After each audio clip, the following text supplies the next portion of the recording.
Итак, что вы любите слушать? Музыку, подкасты, может быть, шум дождя или треск костра? А как насчет того, чтобы послушать океан? Не тот знакомый шум прибоя, разбивающегося о берег, а звуки, записанные глубоко на холодном океанском дне. Звуки, от которых мороз по коже. Звуки чего-то огромного, темного и, возможно, живого. И самое тревожное здесь вот что. Истинная природа некоторых из этих звуков по сей день остается полной загадкой. В 1997 году странное эхо пронеслось сквозь толщу Тихого океана.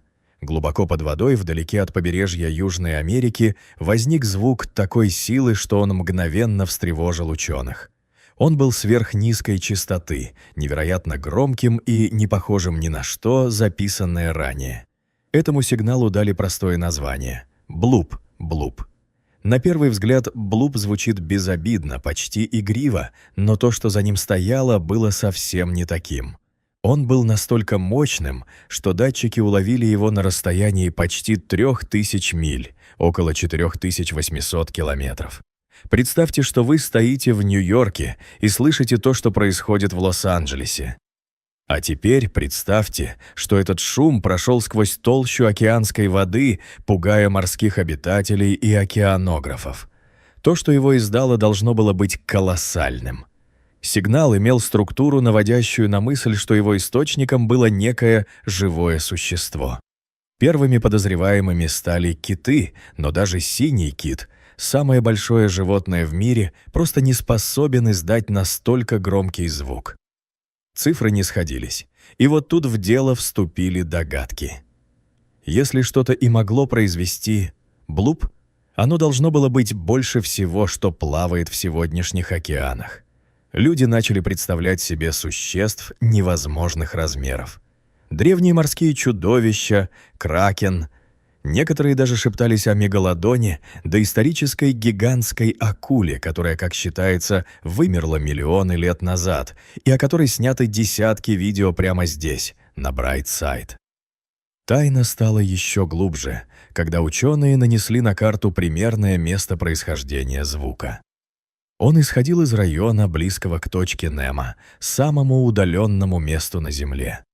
Эта точка в Тихом океане находится более чем в 1500 километров от ближайшей суши в любом направлении. Она настолько изолирована, что ее часто называют океаническим полюсом недоступности. Точка Немо — это место, которое увидят немногие люди. Из-за своей удаленности она стала своего рода кладбищем для неработающих спутников и космического мусора. Когда космические аппараты списывают, их часто направляют для падения в эти воды. Там тихо, пусто, почти нет жизни, и все же что-то мощное закричало совсем рядом. Для фанатов космического ужаса эта деталь показалась странно знакомой. Во вселенной писателя Г.Ф. Лавкрафта древний затонувший город Рельех находится на дне океана как раз в этом регионе. Согласно рассказам, именно в Рельехе спит чудовищная сущность – Ктулху. Это могущественное, страшное, разумное создание, дремлющее тысячи лет, готовое проснуться и принести конец света. Конечно, Ктулху — это чистая выдумка. Лавкрафт никогда не утверждал обратного. Но как только интернет увидел эту связь, идея зажила собственной жизнью. Однако наука, в конце концов, нашла ответ. Запись блупа все еще легко найти в сети. Вы можете послушать ее сами, но она звучит настолько безобидно, что вы, вероятно, будете разочарованы. И сегодня мы точно знаем, что этот звук исходил не от живого существа. Позже исследователи подтвердили, что звук был порожден льдом, а точнее ледотрясением. Ледотрясения происходят, когда огромные айсберги трескаются, раскалываются и отламываются от ледников. Когда это случается, высвобождается колоссальное количество энергии, порождающее звуки сверхнизкой частоты, способные преодолевать целые океанские бассейны. Эти звуки похожи на крики живых существ, особенно когда они записаны издалека и искажены водой. Фактически ученые сравнили блуп с другими известными записями ледотрясений и обнаружили поразительное сходство. Источником был не монстр. Это была сама Антарктида в процессе движения, разломов и изменения формы. У многих эта новость вызвала смешанные чувства. На форумах вроде Reddit некоторые открыто признавались, что предпочли бы версию о гигантской неизвестной форме жизни. Да уж, еще один странный звук был записан в начале 1980-х глубоко в южной части Тихого океана, во время научной экспедиции недалеко от Новой Зеландии. Исследователи изучали южно-фиджийскую котловину, где океанское дно находится на глубине более 4 километров, 2,5 миль от поверхности. В воде раздавались короткие, резкие, повторяющиеся шумы. 4 отчетливых всплеска, каждый из которых звучал сверхъестественно, похоже на утиное кряканье. Поэтому исследователи назвали это «биодак» — «биоутка». Звук был ритмичным и последовательным. В конце концов, команда пришла к выводу, что источник должен быть биологическим. Но определить, кто именно издавал этот звук, оказалось невозможным. Только поделившись данными с коллегами из Австралии, они поняли кое-что еще более странное.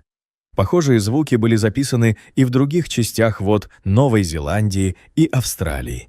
Спустя десятилетия тайна остается неразгаданной. Некоторые ученые полагают, что это кряканье может быть вовсе не случайным. Возможно, это форма общения. Звуки могут исходить от антарктических малых полосатиков, вид китов, хотя прямых доказательств этому нет.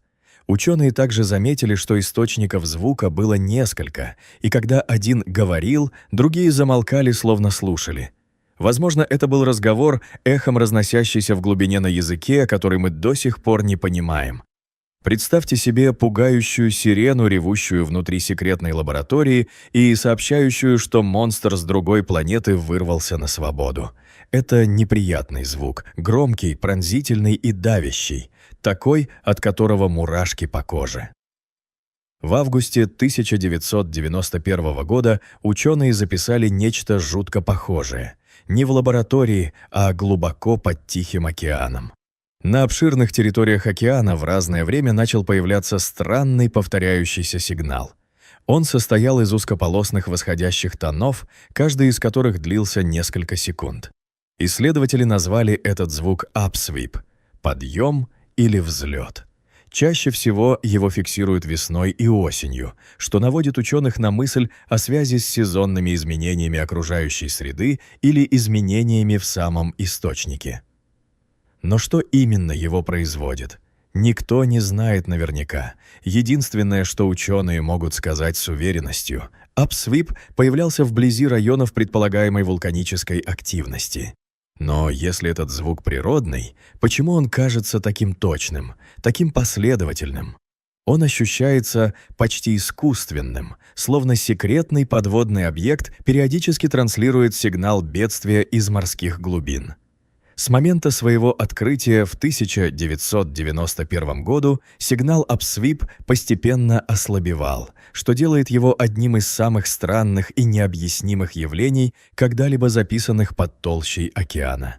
А еще есть загадочный звук, известный просто как slowdown — замедление. Полностью оправдывая свое название, сигнал неуклонно снижается по частоте в течение 7 минут, прежде чем раствориться в полной тишине. Он был записан в мае 1997 года гидрофонной решеткой, расположенной в восточной экваториальной части Тихого океана. Поначалу слоудаун не кажется особенно громким. Но вот что пугает. Он был уловлен 3 отдельными датчиками, расположенными на расстоянии почти 3100 миль друг от друга. Представьте, насколько оглушительным и ужасающим он был рядом с самим источником. Так что же его вызвало? Самая распространенная теория предполагает, что массивный дрейфующий айсберг медленно остановился и сел на мель.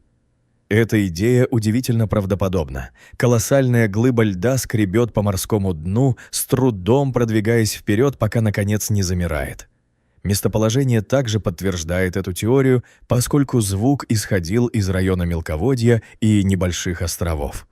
Из-за этого многие ученые классифицируют slowdown наряду с bloop как криогенный шум, вызванный льдом.